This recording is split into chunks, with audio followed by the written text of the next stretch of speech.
Iran is on war alert. US naval assets are amassing in the Arabian Sea and the alarm bells are ringing for yet another military showdown in West Asia.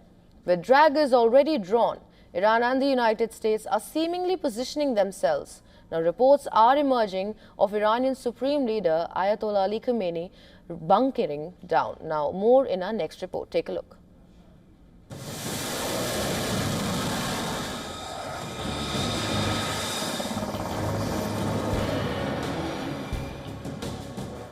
West Asian war theater is heating up. Two sworn enemies are once again on the warpath. More U.S. military assets are heading towards the Arabian Sea, positioning themselves at the gates of Persian Gulf with enemy on the radar. Iran's Supreme Leader Ayatollah Khamenei has gone in hiding. The Supreme Leader is reportedly shifted to a bunker in Tehran. Iran's president has already issued a warning. Any attack on Iran will be considered an act of war with Supreme Leader in bunker. His third son, Masoud Khamenei, is reportedly working as a de facto leader, coordination between the executive branches of the government and security forces. Tensions are running high in and around Iran, especially after widespread protests swept the country.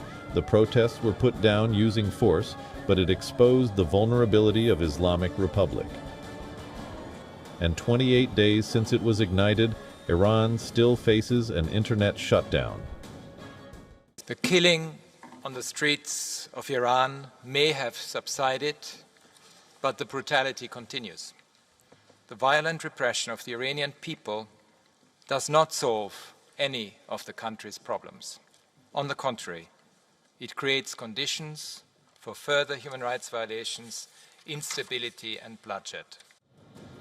The military buildup in the Arabian Sea was set in motion at the peak of these protests. When U.S. President promised Iranians that help is on the way, Tehran doubled down on this treat and warned attack on U.S. military assets in West Asia in response.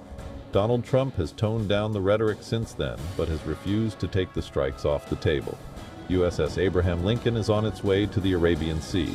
U.S. Central Command has confirmed the presence of Air Force F-15E Strike Eagle in West Asia, and total number of U.S. troops in the region has surged to 50,000 personnel.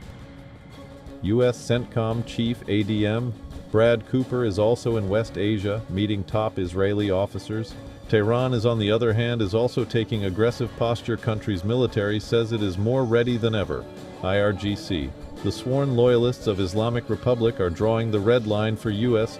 top Revolutionary Guards. Commander Ahmad Vahidi has vowed a strong response if U.S. decides to attack. This comes a day after IRGC chief said his forces have their finger on the trigger. The military buildup is similar to what it was before U.S. strikes on Iran's nuclear facilities last year. Both sides, separated by oceans and continents, are once again on each other's striking range, threatening the region with yet another military confrontation.